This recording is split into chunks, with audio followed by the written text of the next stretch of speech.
Jadi kalau ada yang hidup sampai saat ini sedih deh, di rumah tangga sedih, di kantor nggak tenang, pasti di antara poinnya bukan nggak mampu senang, tapi boleh jadi yang hidup ini tidak membaca petunjuk kehidupannya.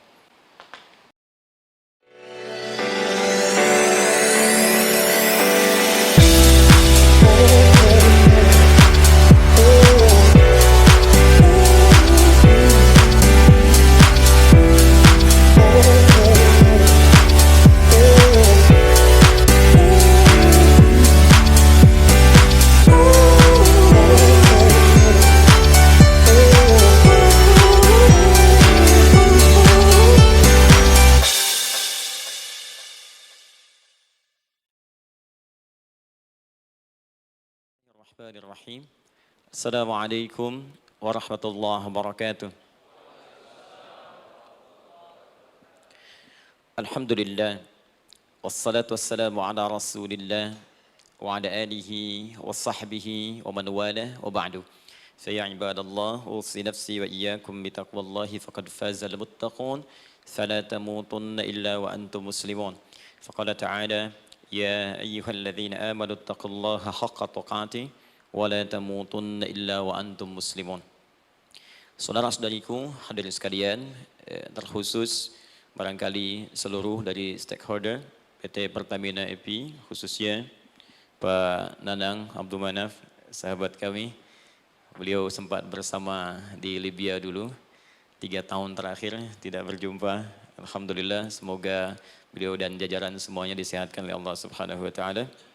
Pak Alfian, Pak Khalid, ya, dan seluruhnya dan hadirin sekalian tanpa kecuali, saya bermohon pada Allah Subhanahu wa taala semoga kita senantiasa dirahmati, diberkahi dan dimudahkan oleh Allah Subhanahu wa taala.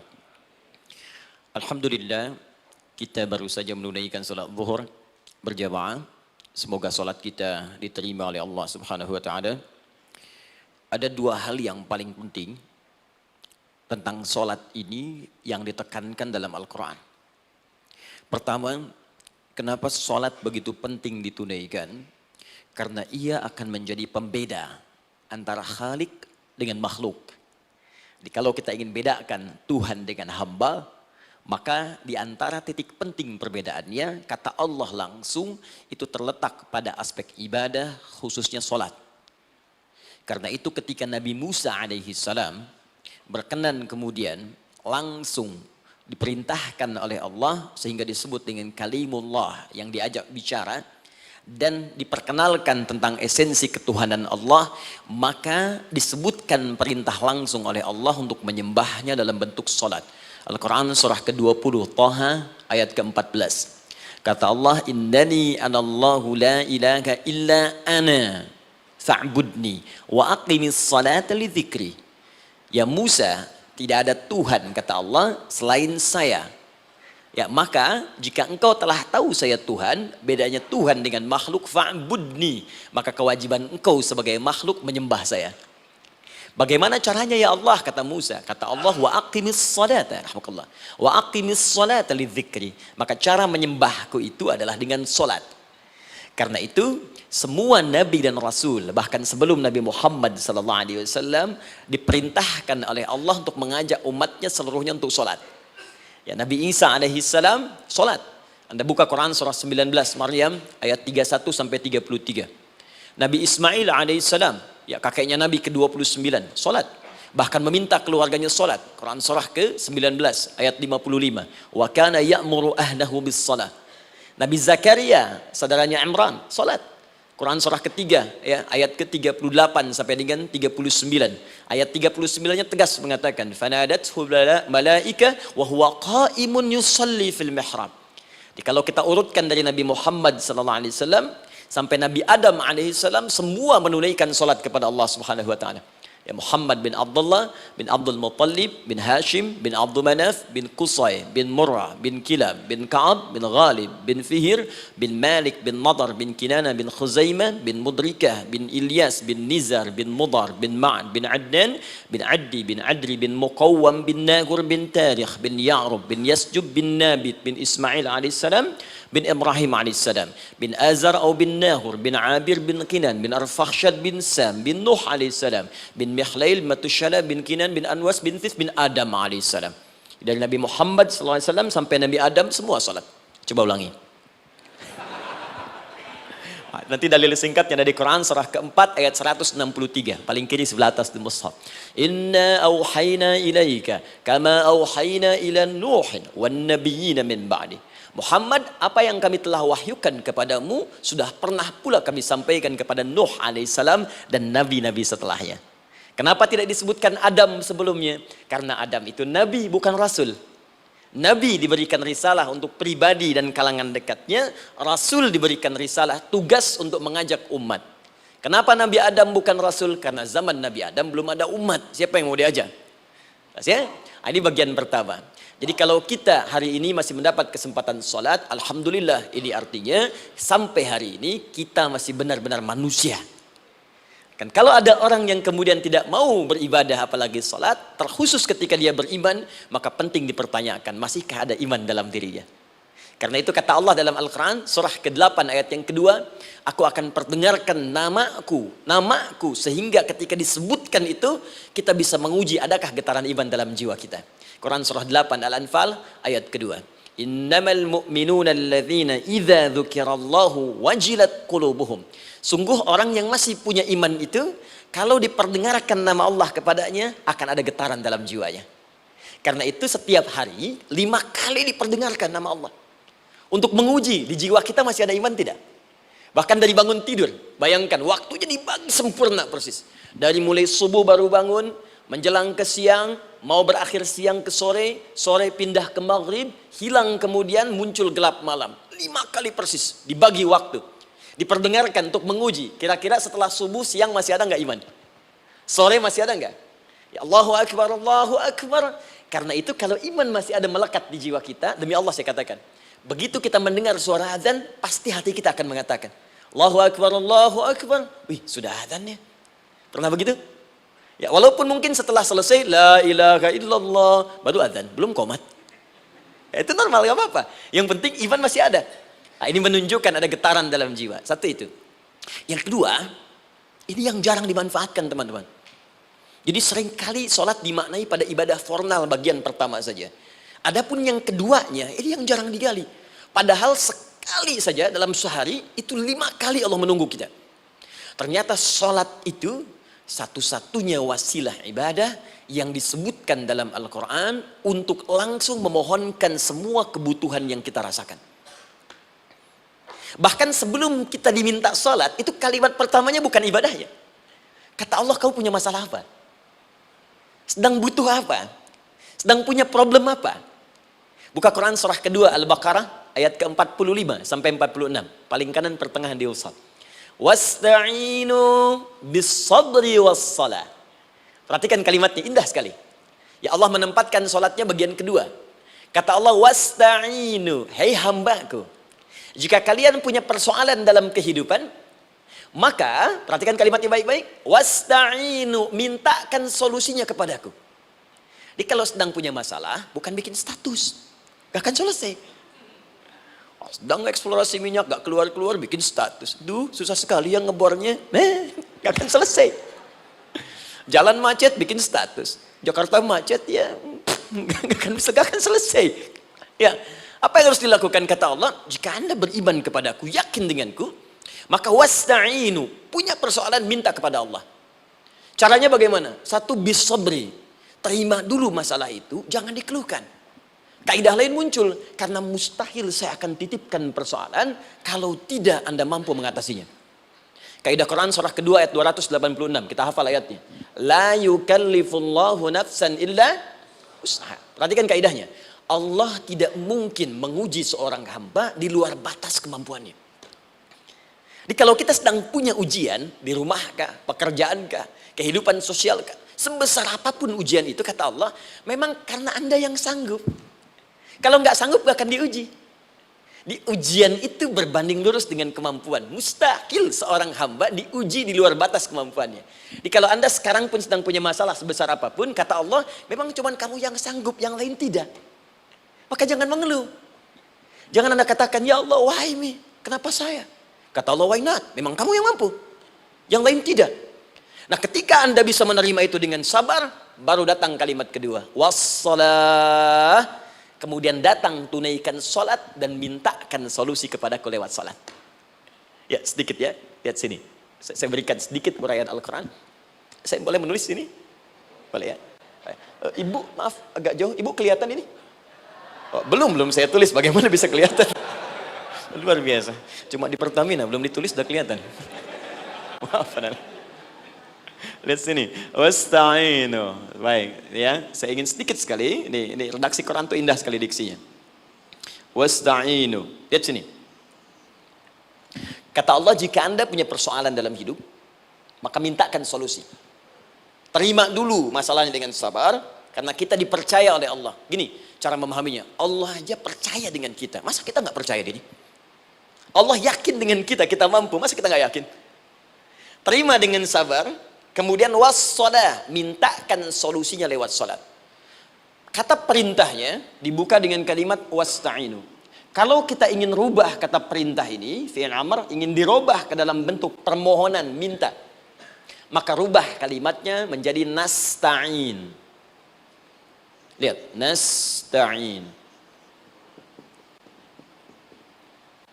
Baik. Wasta'inu, kata Allah, kalian punya persoalan, ayo minta solusi padaku. Terus kita pengen minta, ya Allah, kami ingin minta.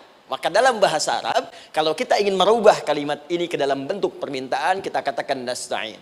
Saya tanya pada Anda, pernah nggak dalam sholat kita mengucapkan kalimat nasta'in? Ada? Masih ingat? Baik, apa kalimatnya? Iyyaka na'budu wa iyyaka nasta'in. Perhatikan, iyyaka na'budu wa iyyaka nasta'in. Iyyaka na'budu, iyyaka, ya Allah, Engkau perintahkan aku untuk ibadah. Maka sekarang aku ibadah, sholat, hanya kepadamu saja. Kan kata Allah, kamu sholat. Terus kita katakan, iyyaka na'budu. Sekarang kami sholat, ya Allah. Nama lain sholat itu ibadah. Kalau kita ibadah, na'budu. Dari mana tahunya nama lain sholat ibadah? Quran surah ke-20 ayat ke-14. Fa'budni wa aqimis sholata li dzikri. Ibadah kepadaku caranya sholat. Maka saat sholat kita katakan, iyyaka na'budu. Ya Allah, Engkau perintahkan aku untuk ibadah. Sekarang aku ibadah. Wa iyyaka nasta'in. Dan sekarang aku sedang punya persoalan, ya Allah. Aku punya masalah. Aku punya problem. Dan aku yakin hanya Engkau yang pasti akan menyelesaikannya. Ketika Anda mengatakan iyyaka nasta'in, perhatikan hadis qudsinya. Hadisnya qudsi. Ya. Al-Imam Al-Bukhari meriwayatkan, Imam Muslim meriwayatkan, An-Nasa'i meriwayatkan dari sahabat Abu Hurairah radhiyallahu taala anhu. Ada lagi yang dari sahabatnya Anas bin Malik. Perhatikan kalimatnya. Idza qala al-'abdu iyyaka na'budu wa iyyaka nasta'in, jika hambaku dalam salatnya benar membacanya, benar dari awal salatnya sampai dengan kalimat iyyaka na'budu wa iyyaka nasta'in, ya Allah, sekarang aku ibadah kepadamu dan sekarang aku punya persoalan. Aku mohonkan solusi darimu. Kata Allah, hadza baini wa baina 'abdi. Ini perjanjian antara aku dengan hambaku. Wali 'abdi. Hadisnya qudsi. Wali 'abdi, kalau hambaku benar salatnya sampai kalimat ini, masa'alah, apapun yang dia minta sekarang aku akan kabulkan. Aku akan kabulkan. Pertanyaan saya, berapa di antara kita yang sholat sampai detik ini, ribuan kali ruku dan sujud, yang memanfaatkan momentum ini untuk memohon? Siapa di antara kita yang ketika sholat memohon kepada Allah solusi? Jangan-jangan selama ini sholat itu hanya menjadi formalitas saja. Takbir, ruku, sujud, salam, selesai. Takbir, ruku, sujud, salam, selesai. Padahal Allah sudah menunggu, hambaku, kamu itu punya masalah apa? Makanya setiap waktu dibagi 5 supaya hidup kita ringan. Subuh ke zuhur punya masalah, zuhur salat. Begitu kita mohon, tuntas masalah itu. Zuhur ke asar punya persoalan, asar salat. Dijawab oleh Allah, tuntas persoalan itu. Karena itu semua nabi dan rasul, bahkan orang soleh, ketika punya persoalan dalam hidupnya, even itu hanya menulis karya ilmiah, maka mereka akan memulai dengan sholat dan minta kepada Allah Subhanahu Wa Taala. Teman-teman kenal Nabi Zakaria? Bagus. Baik, di sana belum tulis, sudah kelihatan. Sini kenal Nabi Zakaria, alhamdulillah. Tapi nggak apa-apa. Saya ke Sukabumi, Pak. Ada yang kenal Fir'aun? Kenal Fir'aun, kenal, bagus. Baik, suka bumi hubun dunia, suka itu hubun, bumi itu dunia. Baik. Teman-teman, Nabi Zakaria itu diuji oleh Allah. Maaf, belum punya keturunan. Dan semua nabi punya ujian. Jadi jangankan kita, nabi aja yang jelas surganya punya ujian. Ya, Anda pernah sakit, Nabi Ayub sakitnya lebih parah dari kita. Ya, Anda di keluarga belum ada keturunan, Nabi Zakaria pernah lebih daripada kita. Sampai rambutnya memutih, fisiknya sudah letih, dan menurut medis, maaf sekali, istrinya divonis tidak mungkin punya keturunan, monofus dan mandul, mustahil. Secara klinis gak mungkin, secara medis tidak mungkin. Maka Allah tunjukkan satu isyarat yang sangat luar biasa. Jika Anda mendapati situasi makhluk mengatakan ini mustahil dan sudah angkat tangan, ini tanda pertama dari Allah, langsung tinggalkan pendapat manusia, langsung memohon kepada Allah. Maka turunlah beritanya di Quran surah ketiga Ali Imran ayat 38 sampai 39. Paling kanan sebelah atas di mushaf. Sekarang perhatikan kalimatnya, saya mau sambungkan dengan Al-Fatihah tadi. Hunalika da'a Zakaria rabbah. Di mihrabnya Nabi Zakaria solat bermohon kepada Allah. Qala rabbi habli min ladunka dzurriyyatan thayyibah. Kemudian ia berdoa, Rabbi habli, ya Allah yang maha memberi tanpa batas. Ini adab pertama, kalau teman-teman mau berdoa, sebut nama Allah sesuai dengan hajat kebutuhan kita. Itu yang disebut dengan al-asma'ul husna. Di asma'ul husna itu bukan nama-nama indah yang sekedar dihafal, bukan. Tapi nama yang diberikan oleh Allah sesuai dengan kebutuhan hidup kita. Dalilnya Quran surah ke-17 ayat 110. Ya, paling kanan sebelah atas di mushaf, ke pertengahan. Ya, kata Allah, Qulid Allah. Jika Anda punya persoalan, sebut nama Allah. Allah Awir Rahman atau Ar-Rahman. Ayyamma tad'u, tapi kalau Anda ingin spesifik meminta, falahul asmaul husna. Pilih nama Allah, ia punya nama-nama yang indah sesuai kebutuhan kita. Jadi kalau teman-teman misalnya minta kelancaran rezeki, sebut ya Allah ya Razzaq. Anak mau ujian, ya Allah ya Al-Alim. Di proyek misalnya ada hambatan, ada gangguan, ya Allah ya Al-Jabbar ya Al-Malik. Ingin mudah mengatasi ujian, ya Allah ya Sabar. Minta. Ya, jangan semuanya disebutkan, nanti jadi beban. Ya Allahumma ya Rahman ya Al-Malik ya Al-Quddus ya Sabar, gitu kan. Yang tadinya nggak punya masalah jadi punya masalah, gitu kan. Pilih salah satu. Nah, jika Anda ingin memohon pada satu hal yang mustahil menurut manusia, maka minta dengan menyebut nama Allah yang memberi tanpa batas, mustahil di dalamnya. Nama Allah tersebut namanya Wahhab. Wahhab. Ya Allah, ya Wahhab. Al-Wahhab. Kalau kita rubah dalam bentuk permintaan, maka singkat kalimatnya dengan hab. Hab. Untuk sendiri habli, untuk banyakkan hablana.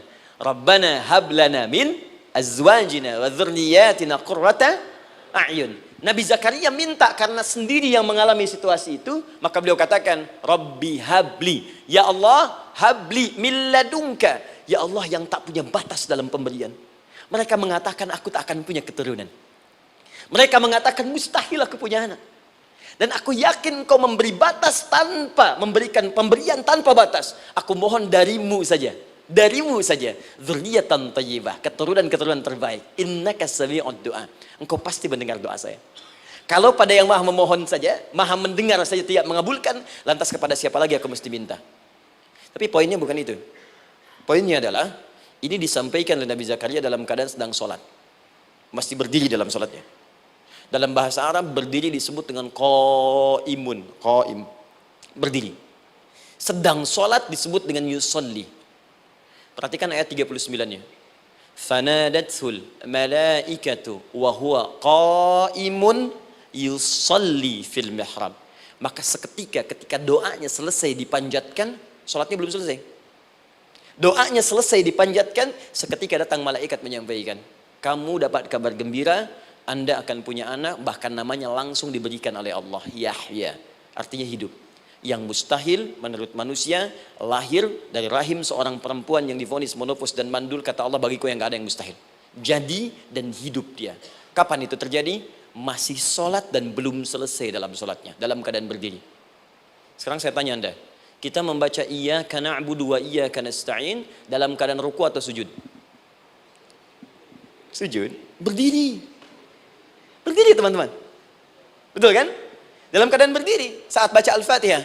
Iyyaka na'budu wa saat kita mengatakan wa iyyaka nasta'in, Allah balik bertanya, apa yang kamu butuhkan? Nabi Zakaria itu sholat dulu, baru minta. Kita umat Nabi Muhammad karena keutamaan nabinya, sebelum sholat udah ditunggu. Butuh apa? Mau minta apa? Karena itu, saya ingin katakan, ayo manfaatkan momentum sholat ini. Jangan sekedar kita kemudian tunaikan formalitas, tapi kita tidak mendapatkan keuntungannya. Ayo, semuanya. Dari mulai takbir sudah ada doa. Ruku ada doa. Bahkan sujud kita bisa perbanyak dalam bahasa hati kita untuk memohon kepada Allah Subhanahu Wa Taala. Jelas sampai di sini? Baik. Mudah-mudahan insya Allah doa kita dikabulkan oleh Allah Subhanahu Wa Taala. Ini baru mukaddimah, kita belum mulai. Ini pengantar. Tema kita hari ini tentang Al-Quran. Dan mudah-mudahan kita diberikan insya Allah kelancaran untuk bahasan kita. Dan topik ini insya Allah akan memberikan banyak manfaat dari apa yang kita kerjakan dalam keseharian kita. Saya mohon izin untuk melambatkan bacaan karena tadi hanya mengantarkan saja. Teman-teman, kenapa mesti Al-Quran? Apa esensi Al-Quran? Dan kenapa Al-Quran diwahyukan pada Nabi Muhammad SAW? Apakah khusus untuk sekedar dibaca? Atau ada satu nilai yang sangat penting yang justru itu mengandung nilai mukjizat yang paling dalam dari Al-Quran. Yuk kita mulai dengan Al-Quran surah kedua Al-Baqarah ayat ke-38. Paling kanan sebelah atas. Disambungkan dengan Quran surah kedua ayat 185. Paling kiri pertengahan di mushaf. Quran surah kedua ayat 38 dengan Quran surah kedua ayat 185. Saya mulai dari kisah Nabi Adam, saya pelan-pelan. Nabi Adam saat diciptakan oleh Allah, kemudian diberikan informasi bahwa beliau akan bertugas di bumi, beraktivitas di bumi. Disampaikan di Quran surah kedua ayat 30, paling kiri sebelah atas. Wa idh qala rabbuka lil malaikati inni ja'ilun fil ardi khalifah. Kata Allah, dan pelajari, ingat ketika kami menyampaikan pada para malaikat, kami akan menugaskan satu makhluk, manusia, namanya Adam, di bumi tugasnya. Untuk menjalani hidup di bumi. Nah, secara singkat, setelah Nabi Adam turun ke bumi, di awal masa bersama Sayyidah Hawa, ya alaihi wassalam, maka ternyata, bersamaan dengan turunnya Adam dan Hawa ke bumi itu, mereka berdua dibekali petunjuk. Yang dengan petunjuk itu, ini yang dahsyat. Allah jamin semua aktivitas hidupnya dari mulai yang sederhana sampai yang kompleks, pasti jika diikuti petunjuk ini, dia akan senang menjalaninya dan akan tenang mendapatkan hasilnya. Ya, perhatikan kalimatnya. Quran surah kedua ayat 38. Fokus. Qul nahbitu minha jami'a. Kata Allah, sekarang tiba saatnya. Adam, Hawa, turun kalian ke bumi. Kalau setan kita tinggalkan aja ya. Ini kita bahas Adam dulu. Turun kalian semua ke bumi. Fa imma ya'tiyannakum minni huda. Maka nanti sejak kalian tiba di bumi itu, aku akan turunkan satu petunjuk disebut dengan hudan namanya. Hudan. Fokus. Faman tabi'a hudaya, maka jika Anda dan keturunanmu mengikuti semua detil di petunjuk ini, fala khaufun alaihim walahum yahzanun, maka aku pastikan engkau dan seluruh keturunanmu akan menjalani hidup di muka bumi dengan tenang dan senang. Fala khauf, khauf itu gelisah, takut. Lawan dari takut apa? Tenang. Lawan dari gelisah, tenang. Kata Allah, jika Anda mengikuti tuntunan hidup yang ini, maka saya jamin semua hidupmu tenang. Walahum yahzanun, dan saya pastikan selama hidup di muka bumi itu, kalian tidak akan pernah bersedih. Senang. Lawan sedih, itu senang. Jadi ternyata kita itu diminta tugas di bumi itu bukan untuk dipersulit. Jadi kalau ada yang hidup sampai saat ini sedih, deh, di rumah tangga sedih, di kantor nggak tenang, pasti di antara poinnya bukan nggak mampu senang, tapi boleh jadi yang hidup ini tidak membaca petunjuk kehidupannya. Anda kerja di perusahaan, teman-teman ada yang di Pertamina, ada yang di yang lain. Kalau Anda nggak ikuti petunjuk, kan pekerjaan tidak akan berlangsung dengan nyaman, kan? Kalau Anda nggak ikuti aturannya, bagaimana bisa mengerjakan petunjuk itu dengan nyaman? Maka apalagi hidup yang kompleks, kata Allah, sejak Adam saya turunkan, sudah ada petunjuk kehidupan, saya namakan dengan hudan. Anda ikuti petunjuk ini, maka langsung jaminan dari Allah, semua yang Anda jalani dalam hidup, pasti saya jamin senang dan tenang. Petunjuk ini disebut apa? Hudan. Nah, agak cepat. Di setiap masa, Nabi Adam selesai hidupnya, generasi kemudian berkembang, datang lagi Nabi Nuh, sampai ke Nabi Muhammad SAW. Perhatikan baik-baik. Setiap berganti generasi akan turun hudan sesuai dengan kebutuhan masyarakatnya pada saat itu. Baik, Nabi Musa menerima kitab apa namanya? Nabi Musa Taurat. Taurat disebut hudan dalam Al-Quran. Muncul Nabi Musa, kitabnya disebut Taurat. Perhatikan baik-baik. Tahukah teman-teman ketika Taurat disebutkan dalam Al-Quran? Buka Quran surah ke-17. Ya, ayat yang kedua. Wa ataina Musal kitaba. Kami berikan kepada Musa kitab. Lihat, wa ja'alnahu hudan li bani Israil. Dan kitab yang kami berikan itu, yang disebut Taurat, Ali Imran ayat yang ketiga, wa anzalat Taurata wal Injil. Kami berikan Taurat kepada Musa. Nah, saat Allah turunkan Taurat itu, hudan li bani Israil. Isi Taurat ini adalah petunjuk kehidupan khusus untuk Bani Israel saja, umatnya Musa. Kalau umat Nabi Musa mengikuti petunjuk hudan Taurat ini, kata Allah, saya jamin semua hidupnya tenang dengan senang. Nabi Isa turun Injil. Injil disebut hudan dalam Al-Quran. Dan yang terakhir, saya cepat karena waktu kita terbatas, ketika Allah menurunkan Nabi Muhammad SAW dan dipilih sebagai Rasul, maka saat yang bersamaan beliau pun diberikan petunjuk untuk umatnya. Dan dahsyatnya, petunjuk itu pun disebut dengan hudan. Buka Quran surah kedua ayat 185. Syahrul Ramadan alladzi unzila fihi al-Quran. Di bulan Ramadan itu, kata Allah, saya turunkan Al-Quran. Kenapa saya turunkan Al-Quran? Hudal linnas. Saya jadikan Quran ini sebagai petunjuk, pedoman hidup linnas, bukan terbatas untuk satu komunitas, tapi untuk seluruh manusia sampai kehidupan berakhir. An-Nas disebutkan 241 kali dalam Al-Quran, menunjuk pada semua manusia tanpa kecuali. Ini bedanya Al-Quran dengan kitab sebelumnya. Taurat hanya untuk kalangan tertentu saja. Jadi selesai nabinya, selesai kitabnya. Injil hanya kalangan tertentu saja. Nabinya selesai, selesai kemudian misinya. Tapi Al-Quran tidak. Ini kalimat pertama langsung dari Allah. Walaupun nabinya wafat, tapi karena Al-Qurannya didesain oleh Allah untuk seluruh manusia sampai kehidupan berakhir, maka pasti Al-Quran itu di setiap masa akan mampu dijadikan pedoman dalam kehidupan. Nah, jadi prinsip pertama, ketika Allah menurunkan Al-Quran, sebenarnya tujuan utamanya bukan sekedar dibaca. Bukan. Tapi di dalamnya itu ada petunjuk hidup, Pak, Bu. Dan yang buat, yang menciptakan kita. Bukankah Anda kalau ingin memperbaiki sesuatu akan datang kepada penemunya, penciptanya? Anda punya handphone, ada masalah, kan datangnya ke counter handphone. Anda punya mobil, ada persoalan, bukankah datangnya ke dealer? Sekarang kita ingin tahu persoalan hidup kita. Ingin tahu gambaran hidup kita, ingin tahu misi dan visi hidup kita. Kemana kita kemudian bertanya ya? Pada pencipta kita. Nah, kata Allah, ketika saya utus manusia pertama kali ke bumi, saya sudah turunkan bagaimana cara menjalani kehidupannya. Dan ternyata berita baiknya untuk kita diberikan oleh Allah satu petunjuk utuh, langsung disebutkan, isinya disebut dengan Al-Quran. Jadi dari Al-Fatihah sampai dengan An-Nas, dia bukan bacaan biasa. Semua di dalamnya ada petunjuk kehidupan kita dari mulai bahkan dalam kandungan sampai kita wafat kepada Allah Subhanahu wa taala. Kalau diikuti petunjuk ini, langsung turun jaminan dari Allah. Hidup kita pasti akan tenang dan nyaman. Saya bacakan cepat ya. Tapi nggak usah ditulis, nanti kalau teman-teman agak terlambat mengikutinya, Anda buka kembali rekamannya, Anda boleh runtutkan kembali. Saya baca cepat saja, dan ini insya Allah Anda hanya akan temukan dalam Al-Quran. Nanti saya berikan rahasia di akhir sebelum kita akhiri.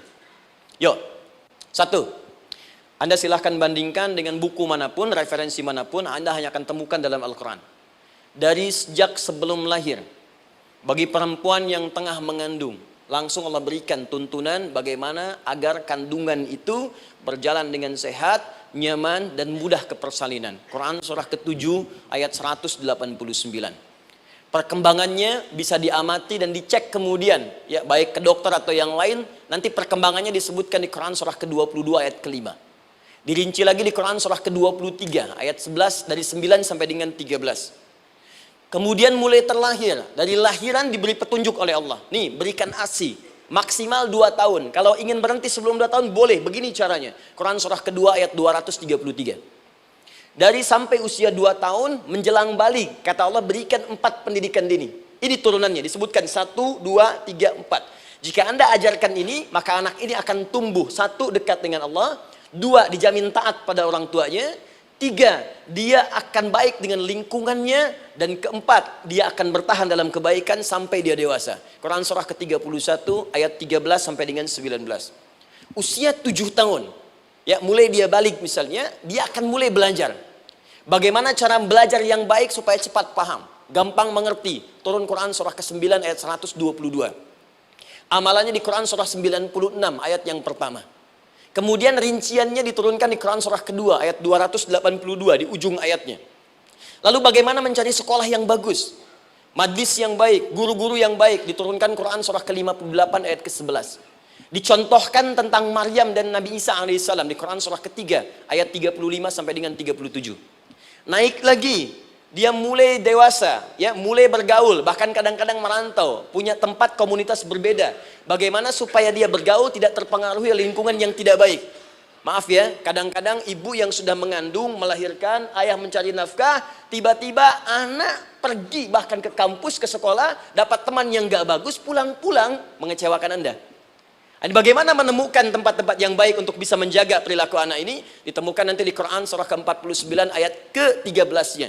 Dirinci perkembangannya di Quran surah ke-12 Yusuf ayat 2 sampai dengan ayat 29-nya. Sampai ketika dia akan mulai kemudian menikah. Kata Allah, pilih pasangan yang baik dengan ta'aruf, berikan mahar yang sempurna. Quran surah ke-4 ayat ke-4. Kemudian dia mulai menikah. Kata Allah, sebelum menikah, pelajari dulu fikih nikah. Banyak orang yang menikah tapi karena tidak belajar tentang persoalan rumah tangga, apa yang akan terjadi di rumah tangganya. Detil Pak, Bu. Kata Allah, ini kalau kamu berbuat begini akan ada miskomunikasi. Kalau ada miskomunikasi persoalannya akan begini, solusinya begini. Maka diturunkan dasarnya di Quran surah ke-30 ayat 21, detilnya di Quran surah ke-4 ayat 34 sampai dengan 35. Paling kiri sebelah atas sampai dengan ke tengahnya. Anda berlanjut, diterangkan oleh Allah, hei, tugas suami saat mulai pertama kali menikah, maka tugas yang pertama siapkan untuk mencari nafkah. Bagaimana caranya ya Allah? Diturunkan oleh Allah. 1, jangan takut kehilangan rezeki. Jangan pernah mencuri, jangan pernah ngambil punya orang, karena punya kamu akan saya berikan sempurna. Kamu ngambil punya orang, maka kamu akan menyulitkan diri sendiri. Itu akan dikembalikan pada yang berhak. Ya, turun Quran surah ke-51 ayat 22. Dirinci, begini cara nyarinya. Quran surah kedua ayat 168. Kalau Anda ingin cepat baru bergerak, rizkinya sudah dapat. Quran surah kedua ayat 172. Ada yang dahsyat, dia belum keluar, rizkinya yang mendatangi dia. Jadi nanti di Al-Quran ada 8 jenis rizki. Di antara yang paling hebat, ada yang belum Anda datang, rizkinya sudah menjemput. Ada orang mendatangi rizki, ada rizki mendatangi dia. Contoh, Al-Imam Asy-Syafi'i sedang berdiskusi dengan Imam Malik, gurunya. Kata Imam Asy-Syafi'i, Syekh, rizki itu mesti saya cari dulu, baru kita dapat. Kata gurunya, ya Syafi'i, ada rizki yang cukup kita beramal dekat kepada Allah, dia akan datang tanpa kita cari dengan ikhtiar manusia. Kata Syafi'i, mustahil. Kata Quran kan kita kerja dulu baru datang. Kata Imam Malik gurunya, kamu yang belum sampai, kita amalkan ini, rizki datang. Maka berhenti sampai di situ. Imam Syafi'i pamit. Di jalan tiba-tiba beliau mendapati ada panen anggur, Pak, Bu. Terus dipanggil sama yang punya kebun. Ya pemuda, katanya, sini, mau bantu nggak? Kalau kamu bantu, kami berikan anggurnya. Maka beliau bantu, panen, petik. Sampai setelah selesai diberikan anggur yang besar-besar, hanum. Senyum, senang beliau. Ternyata senangnya bukan karena dapat anggur. Senangnya karena merasa pendapatnya benar. Kalau saya nggak bantu panen ini, nggak akan dapat saya anggur. Cuma karena saya bantu, saya diberi ini. Maka rasa senangnya inilah dibawa kemudian kepada gurunya, ingin laporan. Tapi perhatikan adabnya. Dia tidak mengatakan, guru, nih saya benar. Kalau saya nggak ikut panen, nggak dapat saya ini. Perhatikan kalimat Asy-Syafi'i. Guru, tadi saya di jalan, dipanggil oleh pemilik kebun, ikut panen anggur. Begitu saya bantu, saya diberikan anggur ini. Beliau tekankan dengan kalimat yang kencang pada kalimat, begitu saya bantu, saya dapat anggur ini. Imam Malik tersenyum mengatakan, Masya Allah Syafi'i, luar biasa. Ini siang begitu panasnya, tadi saya mau keluar ngajar, terfikir di benak saya, Allah, kalau ada anggur yang besar-besar, enak rasanya. Tiba-tiba kamu datang bawa anggur. Di Imam Syafi'i kerja dapat sesuatu, Imam Malik terfikir sesuatu datang rezeki.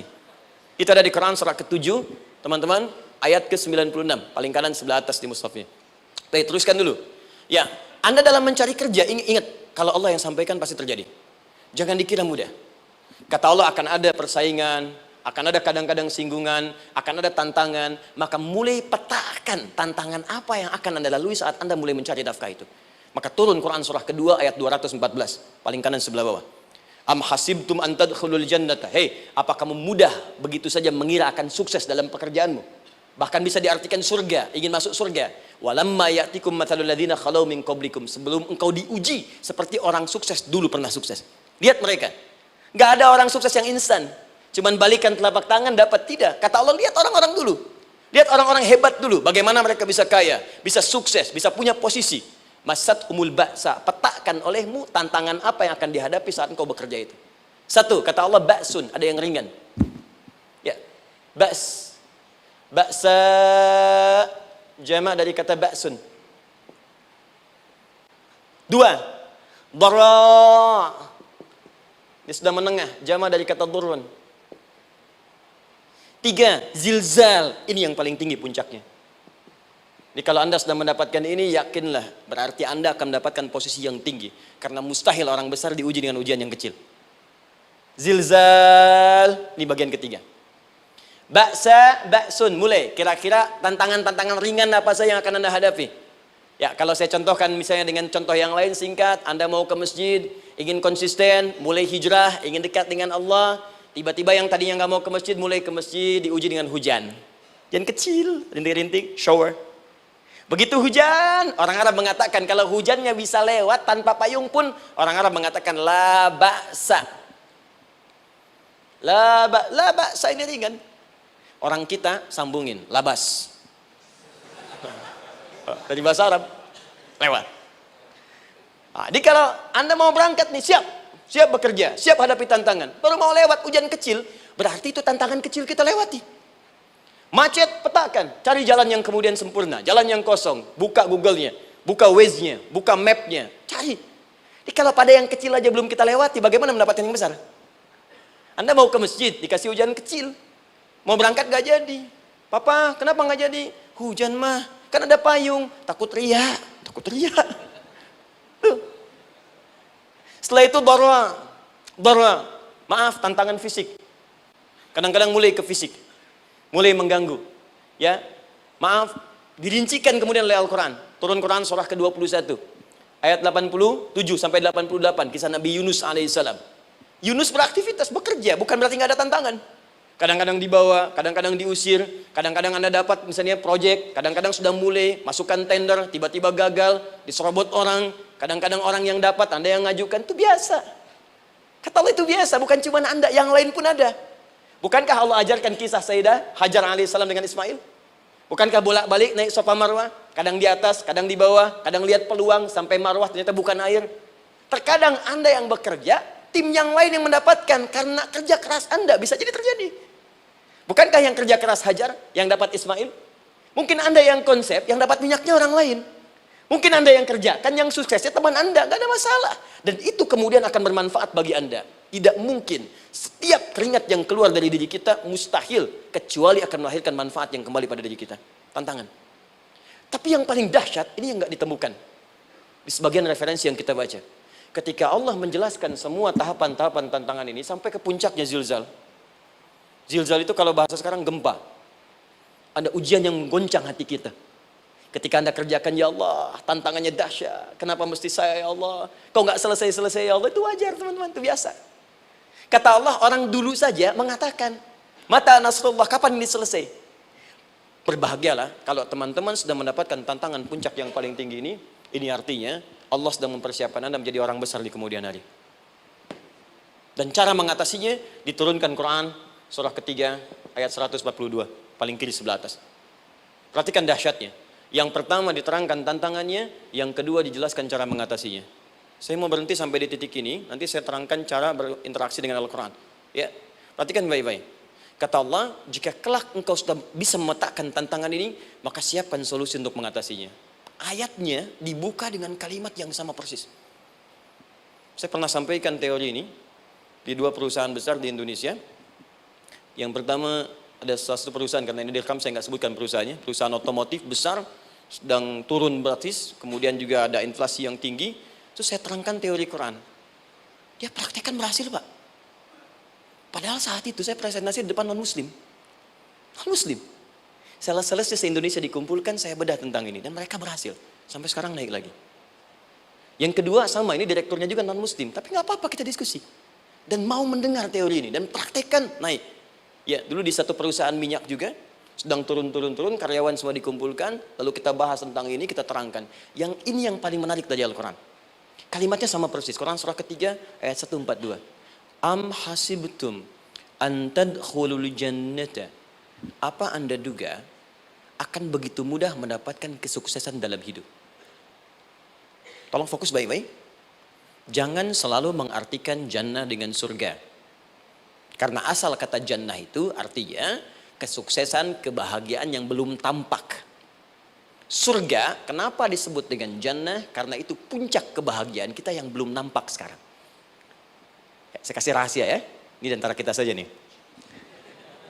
Kalau ada kata jim dengan nun di depannya, itu pasti tidak nampak, tersembunyi. Apapun tambahannya. Ya, misal, jin kenapa disebut dengan jin? Karena memang ketika diciptakan, dia tidak tampak, tersembunyi. Lawannya ins, karena itu kita disebut ins, karena saat lahir kita tampak. 18 kali disebutkan dalam Al-Quran. Ya ma'syaral jinni wal ins, wa ma khalaqtul jinna wal ins. Jadi jin disebut jin karena memang fitrahnya tersembunyi, gak nampak. Jadi kalau ada jin melakukan penampakan, itu jin sedang kena masalah. Sedang keluar dari fitrah. Sama dengan manusia, harusnya tampak. Jadi kalau ada manusia yang senang sembunyi-sembunyi, dia sama dengan, bukan saya yang bilang, sedang punya masalah. Ke kantor, sembunyi-sembunyi, hati-hati Pak Alfian tuh. Biasa ada pintu depan, masuk pintu belakang. Suami di rumah, buka WA, sembunyi-sembunyi. Bu, hati-hati itu. Pulang lewat pintu belakang, berarti sedang punya persoalan dalam hidup. Setiap ada jim dengan nun, pasti tersembunyi. Ibu punya janin, rahim, dalam rahim ada janin. Kenapa disebut dengan janin? Jim, nun, ya, nun. Karena sosok itu belum nampak dalam pandangan kita. Nanti kalau sudah lahir, baru tampak. Jannah, kenapa disebut jannah? Karena belum tampak dalam pandangan kita, nanti kelihatan. Karena itu dalam Al-Quran, kata jannah itu tidak dikhususkan dengan surga. Tidak dikhususkan dengan surga. Kadang-kadang menunjuk aspek kesuksesan yang belum tampak. Anda mau ngebor minyak, minyaknya belum tampak, belum kelihatan. Anda mau kerja, ya hasilnya kan belum tampak, baru ikhtiar sekarang. Karena itu orang Arab disebut kaya kalau mereka mendapatkan kebun yang tak tampak sebelumnya. Kebun anggur, bukan kurma, kalau kurma banyak. Kebun anggur, ada apel, ada jeruk, sampingnya ada sungai-sungai, disebut dengan jannah. Ya, kalau punya unta, nggak kaya di Arab, biasa. Karena yang kelihatan padang pasir, unta, hitam, merah, biasa. Tapi kalau sudah punya kebun anggur, yang sulit di padang pasir ada kebun, itu baru disebut kaya. Karena itu orang Arab kadang mengartikan jannah dengan aspek kesuksesan yang belum tampak. Diartikan dengan kebun anggur, kebun apel, dan macam-macamnya. Perhatikan, am hasibtum an tadkhulul jannah. Apa Anda duga ingin sukses itu begitu mudah? Sukses jadi tidak. Walamma ya'lamillahu alladhina jahadu minkum wa ya'lamas sabirin. Perhatikan baik-baik. Sebelum Allah memastikan pada diri Anda terdapat 2 hal yang paling utama untuk mengatasi tantangan tadi. 1, jahadu. Kesungguhan. Serius. Jadi kalau mau sukses, mesti serius. Kerja serius. Cintai pekerjaan Anda. Ya, belajar anak-anak serius. Pastikan belajar dengan serius. Jangan cuma anak-anak duduk paling belakang, nggak pernah nanya, kadang ngantuk, pulang. Ujian, besoknya mau ujian, baru belajar. Ya, sistem SKS, sistem kebut. Ya, kadang-kadang sejam, Bu, Pak. Saya pernah ada orang di luar ngadu waktu di Libya, Ustadz, gimana ini orang Indonesia? Kenapa? Saya belajar 3 bulan. Besok mau ujian. Teman antum orang Indonesia pinjam catatan saya baru semalam. Dia dapat 8, saya 7,5. Saya bilang, Anda belum tahu sistem SKS itu. Baik, ya. Tapi itu bukan solusi. Begitu ujian selesai, ilmu lupa. Itu poinnya. Jadi kalau hanya sekedar ilmu dipakai untuk ujian, pada prakteknya nggak akan terpakai. Ini banyak anak sekolah sekarang hanya belajar untuk ujian saja. Padahal kalau dipraktekkan, kadang kaitan dengan agama tinggi, Bu, Pak. Fisika itu dengan agama itu tinggi. Gaya F1 sama dengan F2, gaya gerak sama dengan gaya dorong. Gaya sedikit, maka keluarnya sedikit. Pukul kencang, bunyinya kencang. Imannya kalau kuat, amalan jadi banyak. Iman sedikit, amal pun sedikit. F berbanding lurus dengan P, hukum Pascal. Gaya berbanding lurus dengan tekanan. Masuk bab akhlak. Makin banyak gaya, makin banyak tertekan. Nah itulah. Gaji 5 juta, gaya 10 juta, kan? Ini serius. Serius. Di divisi apapun Anda, saya sepekan lalu lah takziah ke tempatnya yang Habibie, terus diminta tausiah di sana. Dan saya perhatikan beliau termasuk yang paling serius ketika diberikan tugas apapun. Gak pernah diberikan amanah kecuali mencintai pekerjaan itu. Yang Habibie demikian. Ciri orang sukses itu serius. Tapi keseriusan itu, kata Allah petakan jadi 3 bagian lagi. Karena jahadu itu punya 3 turunan kata. 1, keseriusan merencanakan, disebut ijtihad namanya. Punya rencana. Mappingnya apa? Stepnya apa? Oke, Anda ingin kerjakan sebuah proyek, baik, proyeknya berlangsung berapa lama? Target kita apa? Jangka panjangnya, menengahnya, jangka pendeknya. Kemudian apa tantangan yang akan dihadapi di setiap tahapan-tahapannya? Selesaikan. Bahkan saking pentingnya tahap perencanaan ini, ditunjukkan oleh Allah langsung lewat sholat. Teman-teman masih ingat sholat pertama yang kita kerjakan setiap hari, sholat apa namanya? Subuh. Apa artinya subuh? Tuh, ini masalahnya. Ini kata Al-Quran sendiri ya, kata Al-Quran sendiri. Nanti akan ditemukan orang yang ibadah tidak paham apa yang dikerjakan dan dilakukan dalam ibadahnya. Contoh sholat. Kata Allah akan ada orang sholat yang saat sholat tidak mengerti apa yang ia baca dan ia lakukan dalam sholatnya. Jujur tanyakan pada diri kita. Sampai detik ini, dari sekian ribuan kali ruku dan sujud, berapa persen bacaan sholat yang kita pahami? Jangan-jangan kita ruku tapi nggak ngerti yang dibaca. Sujud tak paham yang diungkapkan. Bagaimana bisa khusyuk? Mustahil. Maka kembali ke sini. Kenapa sholat pertama itu disebut dengan subuh? Teman-teman, ternyata semua nama sholat dari subuh sampai isya, plus bacaan dan gerakan dari takbir sampai salam, itu bukan sekedar gerakan semata. Semua ada artinya, ada maknanya. Dan diajarkan oleh Nabi langsung. Subuh disebut dengan subuh. Ada 2 kata. 1, fajar.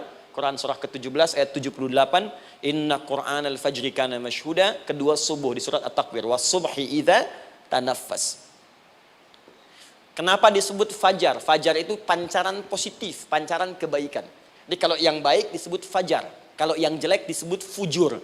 Fujur ada di Quran surah 91 ayat 7 sampai 8. Wa nafsi wa ma sawwaha fa'alhamaha fujuraha wa taqwaha. Fujur itu rambatan, gelombang buruk yang muncul dari nafsu.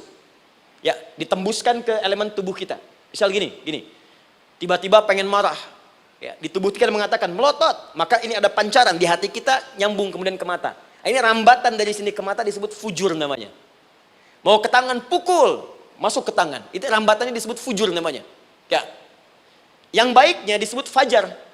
Ya, misal saya ingin sholat, tiba-tiba hati mengatakan sudah azan, merambat ke kaki, cepat melangkah. Cepat wudhu. Nah, itu rambatannya disebut fajar namanya. Atau infajar. Ini pasti ada, ya. Fujur nama lainnya nafsu. Disebutkan 115 kali dalam Al-Quran. Takwa, rambatan fajar, sumbernya takwa. Disebutkan 115 kali dalam Al-Quran. Di jiwa kita ada takwa, ada nafsu. Takwa yang dorong malaikat, disebutkan 88 kali dalam Al-Quran. Nafsu yang dorong setan, disebutkan sama 88 kali. Di setiap Anda akan mengerjakan satu hal, pasti akan yang mendorong pada yang baik, akan mencegah dari yang baik itu nafsu. Pasti itu. Pak Alfian mau tanda tangan proyek. Tiba-tiba disodorkan, Pak, ini Pak. Kok begini proyeknya? Perbaiki, karena ada yang nggak beres. Tapi fee-nya lumayan Pak, 1 miliar. Nggak bisa, jiwa takwa mengatakan jangan terima Pak. Bapak mengatakan maaf, ini jari tahiyat, gak akan pernah dipakai maksiat, perbaiki, datang lagi. Ini Pak, kok sama? Fee-nya diperbaiki Pak, 100 miliar. Nafsunya mulai berkata, terima. Takwanya bilang, jangan. Akhirnya beliau katakan, tangan tahiyat gak akan pernah dipakai maksiat. Tapi tunggu, saya istiqoroh dulu.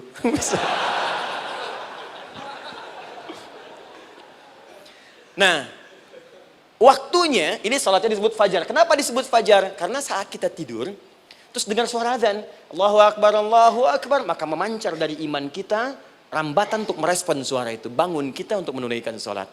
Waktunya disebut subuh. Kenapa disebut subuh? Dari kata asbah.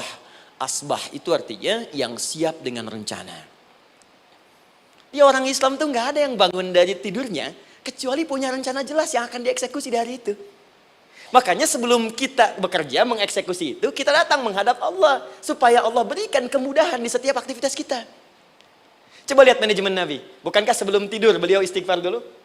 Dirinci pekerjaannya, dicatat yang akan dikerjakan besok, istighfar 70 kali, 100 kali, sehingga dengan istighfar saat tidurnya tenang. Coba kita biasakan. Ada yang baca Quran, ada yang istighfar. Kalau nggak percaya silahkan cek. Begitu Anda lakukan, tidurnya enak. Besoknya rencana itu sudah siap. Makanya ketika bangun, siap jam 7 mau kemana, jam 8 ada di mana, jam 12 kerjakan apa. Sebelum mengerjakan itu, datang kepada Allah, sujud, ya Allah, saya punya rencana ini tolong mudahkan. Begitu caranya. Itu yang disebut dengan subuh. Nah, sekarang kembalikan, peta hidup kita mau seperti apa ke depan? Ijtihad. Yang kedua, kalau sudah jelas konsepnya, visinya sudah ada, maka jihad. Yang kedua, jihad. Jihad itu eksekusinya, aksinya, actionnya, perjuangan fisiknya. Rencananya apa? Tahajud malam nanti. Bismillah. Jam berapa? 2:30. Baik, yuk kita mulai rencanakan. Eksekusi rencananya. Bagaimana cara kita bangun 2:30? Pasang alarm. Jam berapa alarm dipasang? 3 kali. Pertama 1:30, kedua 2 kurang 1/4, ketiga jam 2 lewat 1/4. Baik. Alarm pertama untuk mematikan alarm kedua. Alarm kedua matikan alarm ketiga. Ketiga siap-siap. Baik. Siap bangun. Jihad. Awas, ini penting ya. Jihad itu jangan dipersempit maknanya kepada situasi peperangan saja, tidak. Banyak jihad itu luas sekali medannya. Karena jihad itu perjuangan fisik. Dan maaf sekali, dalam konteks perang pun bukan menyerang orang. Tapi membela diri saat diserang. Di Islam itu bukan agama ekspansi. Cek di sejarah, nggak ada Islam menyerang. Yang ada itu membela diri saat diserang. Atau saat orang lain dizalimi dan kita diminta untuk terlibat, kita membantu. Ini bukan dalam konteks sekarang yang banyak dibincangkan, tembak orang, bom orang, nyerang orang, bukan. Itu waktu kejadian bom Tamrin itu pertama, saya di Lampung posisinya. Itu begitu meledak, tuar. Pertanyaan pertama Pak di Balista nih, Ustadz, apakah bom di Jalan Tamrin termasuk jihad fisabilillah? Saya bilang, Pak, sependek pengetahuan saya, jihad fisabilillah itu jihad di jalan Allah, bukan di Jalan Tamrin. Kaidahnya beda. Nah, misal mencari nafkah itu jihad. Cari nafkah jihad. Quran surah keempat ayat 34, paling kiri sebelah atas. Tugas pertama ketika menikah kata Allah, ar-rijalu qawwamuna 'alan nisa. Setiap lelaki itu diminta oleh Allah untuk mengatur bagian rumah tangganya. Jadi pemimpin di rumah tangganya. Ya bima faddalallahu ba'dahum 'ala ba'din, karena diberikan kemampuan untuk memimpin. Di pemimpin itu ada di suami. Dan ciri khas pemimpin, Bu, biasanya ciri khas pemimpin apa, Bu? Bukan tegas, bukan. Ciri khas pemimpin itu tidak mau dipimpin. Makanya kalau ada sesuatu, masukkan lewat usulan, jangan beri saran. Kalau saran susah, itu pemimpin. Baik, tapi yang paling luar biasa kata Allah, perhatikan kalimatnya indah sekali. Wa bima anfaqu min amwalihim. Saya berikan tugas untuk mencari nafkah. Ketika seorang lelaki bertugas mencari nafkah, ingat ya, konteks apapun, kalau perempuan nanti bekerja bukan nafkah poinnya. Bisa hobi, ya, bisa aktivitas, tapi nafkah kalau sudah menikah itu ada pada suami. Perempuan tidak. Kalaupun tidak dilarang perempuan bekerja, tidak. Sayyidah Aisyah mengajar, ada yang para sahabiah jadi perawat, ya, ada yang pengajar. Banyak dulu sahabat Nabi yang perempuan mengajar. Ya, kan ada pelajaran-pelajaran khusus perempuan. Ya, ada bagian perawat, ada dokter. Ini kan yang ngandung perempuan, masa yang periksa laki-laki? Ya, ada bagian perempuan tertentu. Itu silahkan bekerja boleh, tapi nafkah laki-laki. Begitu lelaki meniatkan pekerjaannya karena Allah untuk mencari nafkah, itu setiap langkahnya jihad fisabilillah. Wafat, syahid. Maaf ya, apakah selama Anda bekerja sudah diniatkan ibadah? Jangan-jangan cuma kerja aja. Kalau cuma kerja, apa bedanya Anda dengan yang belum beriman? Anda wafat juga. Kerja di gedung yang sama, berangkat menemukan kemacetan yang sama. Apa bedanya iman kita dengan yang lain? Satu, kita pasti wafat, pasti pulang. Dan kita nggak bisa pilih, ya nggak bisa pilih. Antum bisa duluan, saya belakangan mungkin. Atau ditukar, saya belakangan, Anda duluan mungkin. Atau memang saya bisa duluan, ya duluan menyolati Anda. Oke, paham ya? Jadi ibu di rumah jihad, Bu, pada anak, perawat, mengandung itu sudah jihad. Jadi kalau wafat dalam proses saya melahirkan atau sedang mengandung itu syahid. Itu jelas nggak ada perbedaan pendapat. Anak-anak yang sekolah niatkan ibadah, Bu, Pak. Mohon maaf ya, mesti ada bedanya. Iman kita di rumah, mesti itu terpancar kepada anak-anak. Ajarkan mereka sekolah yang baik. Pilih sekolah yang mengajarkan sholat, mengajarkan baca Quran. Sekarang banyak kok. Fisikanya bagus, Qurannya bagus. Kimianya bagus, sholatnya juga bagus. Cari, kalau bisa dunianya bagus, akhirat bagus, kenapa hanya pilih dunia saja? Siapkan. Itu jihad. Terakhir, tidak mudah mengeksekusi ini. Pasti ada tantangan yang ketiga. Namanya mujahadah. Mujahadah. Tantangan mengatasi gejolak jiwa. Kadang-kadang malas, capek, ya belum eksekusi dilakukan, sudah berdebat pada yang tidak penting, sehingga tidak menghasilkan kesimpulan, ragu-ragu, khawatir, maka atasi semua itu. Turun Quran surah kedua ayat 216. Kutiba alaikumul qitalu wa huwa kurhul lakum. Kalau engkau sedang tidak nyaman, maka perangi ketidaknyamanan itu jika engkau ingin mendapatkan kesuksesan yang telah engkau cita-citakan. Asa antakrahu syai'an fahuwa khairul lakum. Boleh jadi apa yang engkau tidak rasakan sekarang, engkau rasakan gak enak, gak nyaman, di balik itu Allah sedang siapkan sesuatu yang lebih baik untukmu. Wa asa an tuhibbu syai'an fahuwa syarrul lakum. Mungkin yang engkau harap-harap sekarang, boleh jadi itu belum baik untukmu sekarang. Allahu ya'lamu wa antum la ta'lamun. Karena Allah lebih tahu masa depan, engkau pikiranmu pendek sampai di sini saja. Maka teman-teman sekalian, kembalikan lagi, tidak pernah Anda akan temukan dalam Al-Quran kecuali bimbingan hidup yang semuanya nyata. Silahkan cek. Itu baru pekerjaan. Belum ibu di rumah, ibu capek merawat anak, kadang mengeluh, kadang nangis. Turun Quran surah ke-17 ayat 23. Kadang-kadang ada beda pendapat dengan suami, Quran surah ke-4 ayat 34 sampai 35. Masalah kondangan saja Pak, bisa beda pendapat. Ya. Ya Pak, kan ada family gathering malam, Mama pakai baju apa ya? Hijau apa yang biru? Masya Allah, kata Anda biru bagus mah. Kata Mama kayaknya hijau deh Pak. Tuh. Nanya tapi udah punya jawaban. Ya, bagus kalau dipakai, begitu keluar kuning. Naik lagi, Anda udah 40 tahun, anak masih ada, turun Quran surah ke-46 ayat 15. Kemudian naik lagi sampai Anda sepuh, sampai kembali ke keadaan tidak normal seperti anak-anak lagi, Quran surah ke-22 ayat ke-5. Sampai ada amalan, kalau Anda jangan kira Anda akan hidup selamanya, Anda pasti wafat. Quran surah ke-3 ayat 185. Bahkan diajarkan kalau wafatnya ingin enak, begini caranya. Pelajari Pak, jangan cuma dunia, kita akan meninggal. Ini ada di Quran, kalau pengen meninggalnya enak, begini caranya. Ya kalau nggak percaya silahkan amalkan, nanti kita akan lihat di akhir. Ya, betul akan kelihatan. Quran surah ke-89 ayat 27 sampai 30. Kalau kalian nggak pelajari ini, silahkan kata Allah, saya berikan yang ini yang kedua sambil dipukulin malaikat. Quran surah ke-8 ayat ke-50. Sampai di alam kubur dijelaskan, kalau nanti Anda wafat, Anda pindah ke alam kubur, kalau ingin di kuburnya terang, nyaman, banyak rezekinya, lakukan amalan Quran surah ketiga ayat 169 sampai 172. Tapi kalau Anda abai, Anda akan seperti Firaun dulu. Setiap pagi sampai petang ditampakkan neraka. Quran surah ke-40 teman-teman sekalian disampaikan oleh Allah langsung ya dari ayat 45 sampai 46 ya. Sampai terjadi kiamat disampaikan Quran surah ke-75. Sampai dihisab ada yang masuk surga tanpa hisab, Quran surah kedua ayat 25. Ada yang masuk neraka tanpa hisab. Ada. Kan yang kita tahu surga aja, masuk neraka tanpa hisab ada. Quran surah 18 ayat 99 sampai dengan 100. Sampai disebutkan surga yang paling indah nomor 1 bersama Nabi dan orang-orang soleh. Jadi kalau Anda masuk sini, tetangga Anda semua Nabi. Ya, depannya Nabi Ibrahim, belakangnya Nabi Musa misalnya, samping kirinya Nabi Yusuf, ya, samping kanannya Nabi Muhammad SAW. Itu cuma 3 golongan, orang soleh, para syuhada, orang-orang jujur dalam kehidupan dunianya. Jadi kalau Anda jadi pekerja yang jujur, taat kepada Allah, Anda berpotensi masuk surga bersama semua Nabi dan Rasul yang pernah diutus. Ya.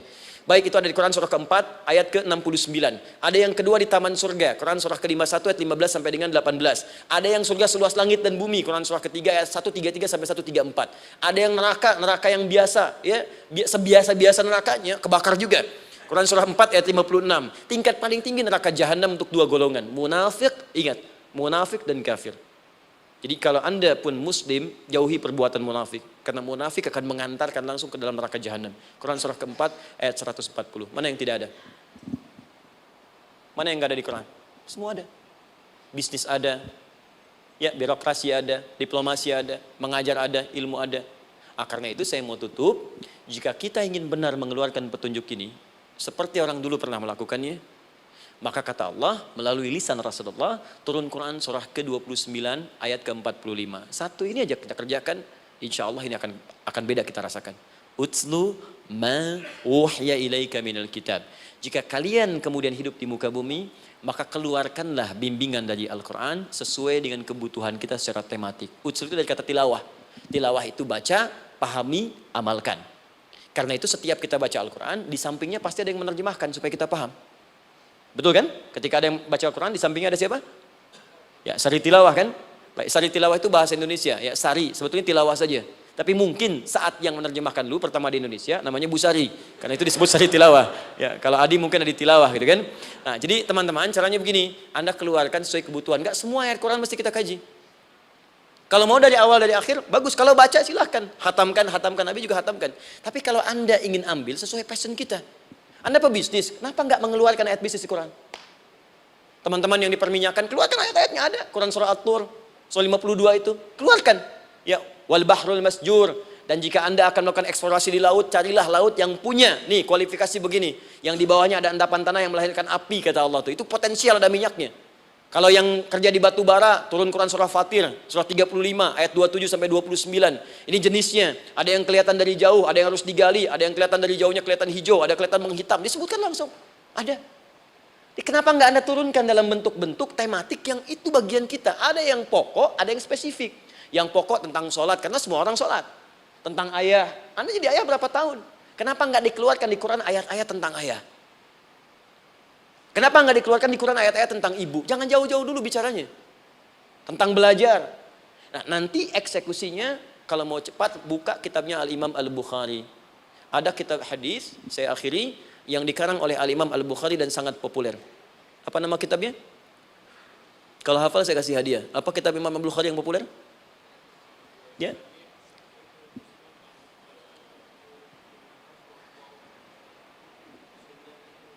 Taib, Anda saya kasih hadiah umrah. Taib. Insyaallah.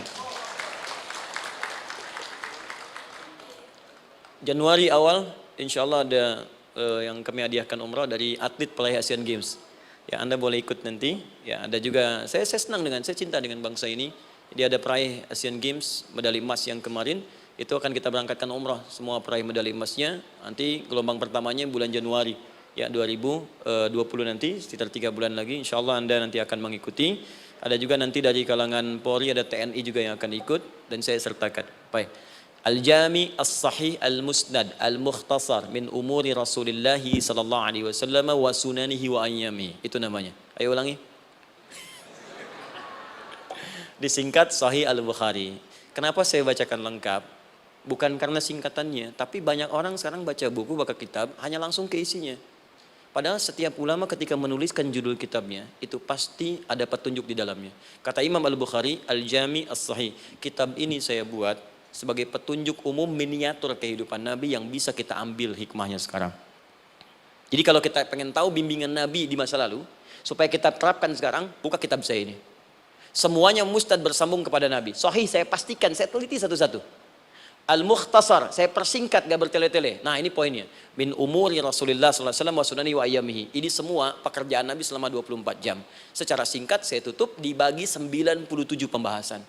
Setiap 97 pembahasan, satu babnya itu berisi bimbingan hadis-hadis Nabi. Di situ ada bab tentang bisnis, kitabut tijarah. Bab tentang ilmu, kitabul ilmi. Bab bahkan tentang sakit, kalau pengen cepat sembuh apa? Kitabul marid. Bab tentang pemerintahan, kitabul imarah. Bab tentang penguatan iman, supaya naik gak turun-turun, kitabul iman. Anda tinggal pilih profesi apa, cari Sahih Al-Bukhari, harganya murah. Maaf, dibandingkan pulsa Anda pun masih murah kitab Al-Bukhari. Ya, beli 4 jilid cuma 350.000 yang bahasa Arab saja. Ya, kalau mau terjemahan, cari terjemahannya. Ya, dapatkan itu, keluarkan babnya sesuai profesi kita. Itu ketika dibuka kitab ini, yang pertama muncul ayat Quran dulu. Ini ayatnya, ini hadisnya. Ini ayatnya, ini hadisnya. Teman-teman gak usah baca semuanya, keluarkan passion Anda apa, di situ belajar. Sebulan saya belajar ini, besok saya pindah lagi. Sebulan topik ini, besok ke topik yang lain lagi. Saya kira insya Allah kalau itu kita terapkan dengan baik, maka Al-Quran akan hidup dalam seluruh aktivitas kita dan mudah-mudahan keberkahan akan diturunkan oleh Allah Subhanahu Wa Taala. Ya, tidak cukup dengan amin, mulai dulu. Ya, mulai dulu, petakan dulu, eksekusi dulu. Saya kira itu yang saya sampaikan. Anda punya hak dan kewajiban, hak Anda sudah dapatkan dan kewajiban kita semua untuk kembali beraktivitas. Saya mengucapkan terima kasih atas undangan dari pihak Pertamina untuk Anda seluruhnya. Saya ingin tanya, kalau jamaah di sini ada berapa kurang lebih? Kurang lebih yang rutin 500 ada 550. Baik, nanti saya hadiahkan mushaf sebanyak 550. Ya, dan itu nanti setiap ada kajian atau zuhur salat Anda bisa baca di sini, baca mushafnya. Kemudian yang kedua, saya nanti berikan buku untuk bacaan. ya, itu buku yang saya berikan insyaallah tentang manusia. Jangan-jangan selama ini kita jadi manusia, kita tidak tahu mau kemana kita, ya. Itu saya keluarkan dari Al-Quran langsung, seperti apa Allah menerangkan tentang kemanusiaan kita. Saya juga hadiahkan sejumlah yang sama, 550, nanti satu orang bisa mendapatkan satu-satu. Dan terakhir barangkali, mau hafal Quran? Oh mau, baik, Alhamdulillah. Alhamdulillah. Saya berikan mushafnya yang spesial. Nanti kita mulai dengan 10 juz dulu ya. Nanti saya berikan At-Taisir yang 10 juz. Itu ada mudah untuk bisa menghafal Quran. Mulai dari 10 juz dulu, nanti bisa disempurnakan. Saya berikan 550 Quran khusus untuk dijadikan sebagai hafalan. Nanti cara menghafalnya bisa dibuka saja di YouTube. Nanti di situ ada cara kami menjelaskan. Dan bulan depan kita ada karantina akbar. Jadi menghafal Quran dalam 30 hari. Alhamdulillah angkatan pertama sudah selesai. Ada yang hafal 24 hari, 23 hari. 30 juz, bukan juz 30 ya. Ada yang 30 hari. Ya, ada juga. Sekarang sedang gelombang kedua. Mudah-mudahan di Pertamina ini juga insya Allah dalam proses bekerja ada juga yang menghafal dan hafal Quran insya Allah ya. Saya kira itu, nanti pulang dari sini dikabari. Kalau ada mobil disiapkan, kalau tidak ada kami juga coba antarkan. Nanti kami siapkan dan mudah-mudahan bisa bermanfaat untuk teman-teman. Kalau ada yang bisa saya lakukan untuk bersinergi di sini, untuk membuat teman-teman lebih dekat dengan Allah, sampaikan. Dan saya dengan senang hati. Ya, saya datang sendiri, tulis sendiri, nerangin sendiri, ngapus sendiri, gitu kan. Terus juga berikan apa yang Anda butuhkan. Kalau dengan semua itu Anda belum juga dekat dengan Allah, ya saya harus bagaimana lagi, gitu kan. Baik. Kita berdoa, mudah-mudahan doa kita dikabulkan Allah. Ada 3 cara berdoa. Pertama cukup dengan hamdalah kalau singkat. Kedua kalau ada perselisihan, kifaratul majlis. Dan yang ketiga, kadang Nabi berdoa, sahabat mengikuti dalam momentum yang khusus. Saya ingin menggabungkan ketiganya. Mudah-mudahan dengan itu keberkahan diberikan luas kepada kita semua. Alhamdulillahi Rabbil Alamin. Hamdan syakirin, hamdan na'imin. حمدا يوافي نعمه ويكافئ مزيدا يا ربنا لك الحمد ولك الشكر كما ينبغي لجلال وجهك الكريم ولعظيم سلطانك اللهم صل وسلم وبارك على رسولك الكريم نبيك الامين سيدنا محمد وعلى اله وصحبه اجمعين اللهم ربنا لا تدع لنا في مقامنا هذا وفي كل مقام ذنبا الا غفرته ya Allah kami mohon jika ada satupun di antara kami saat ini yang hadir membawa ya Allah dosa-dosa dalam dirinya, jangan biarkan yang meninggalkan tempat ini kecuali Engkau telah ampuni segala dosa-dosanya. Wala hamman illa farajtah. Ya Allah, jika ada di antara kami yang tengah hadir saat ini ada kegelisahan dalam jiwanya, maka mohon jangan biarkan yang meninggalkan tempat ini kecuali Engkau telah tenangkan keadaan hatinya. Allahumma wala asran illa yassartah. Ya Allah, jika ada di antara kami yang tengah mengalami kesulitan baik di pekerjaannya, kehidupan rumah tangganya, maka dengan keikhlasan amalnya, ya Allah angkat dan ringankan segala kesulitannya. Allahumma wala maridan illa syafaitah. Jika ada di antara kami yang tengah Engkau uji dengan penyakit seberat apapun, maka mohon angkat dan sembuhkan segala penyakitnya. Allahumma yassir lana umurana wa la tu'assir alaina. Ya Allah, mudahkan semua urusan kami, jangan berikan kadar ujian yang tidak kami sanggup mengatasinya ya arhamar rahimin. Allahumma alif baina qulubina ati anfusana taqwaha wa zakki anta khairu man zakkaha anta waliyuha wa maulaha. Ya Allah, mohon lembutkan hati kami untuk saling bersaudara dalam kebaikan. Jauhkan kami dari perpecahan ya Allah, dan bersihkan jiwa kami agar kami bersih keadaan jiwa untuk bisa beramal dalam kebaikan dengan mendapatkan ridhamu. Allahumma rabbana atina fid dunya hasanah wa fil akhirati hasanatan wa qina adzabannar. Ya Allah, kami mohon anugerahkan segala kebaikan di muka bumi ini yang mampu kami raih, dan berikan kami segala kemuliaan di akhirat yang mampu kami dapatkan, dan mohon jauhkan kami dari segala ya Allah murka dan neraka-Mu. Allahumma barik lana ya Allah fi ailatina wa fi amalina ya Allah wa fi kulli ya Allah hayatina. Ya Allah, kami mohon anugerahkan keberkahan dalam kehidupan keluarga kami, di kantor, di pekerjaan kami, dan seluruh tahapan kehidupan yang akan kami lalui.